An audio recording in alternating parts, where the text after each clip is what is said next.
Aujourd'hui, derrière moi, vous avez un lycée, mais pendant des années ici, ça a été les usines Renault.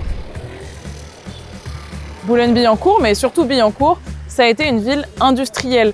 Et on a eu des fleurons de l'aéronautique, de la téléphonie ou encore de la métallurgie. Il y avait aussi de nombreuses blanchisseries qui étaient installées spécifiquement à Boulogne pour la qualité de l'eau. Pendant des décennies, ce sont des dizaines de milliers d'ouvriers qui ont participé chaque jour à la création de richesses utiles ici. Ces générations d'ouvriers, ce n'est pas que l'histoire industrielle de la ville, c'est aussi l'histoire sociale.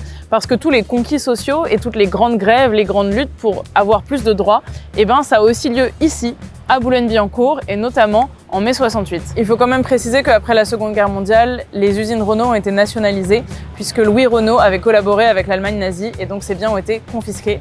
Et Renault est devenue une entreprise nationale. Cette histoire ouvrière et industrielle, puis les luttes sociales qui y sont associées, ont tendance à être oubliées. Pour la faire vivre, nous proposons de créer un lieu de mémoire industriel et ouvrier à Boulogne-Billancourt.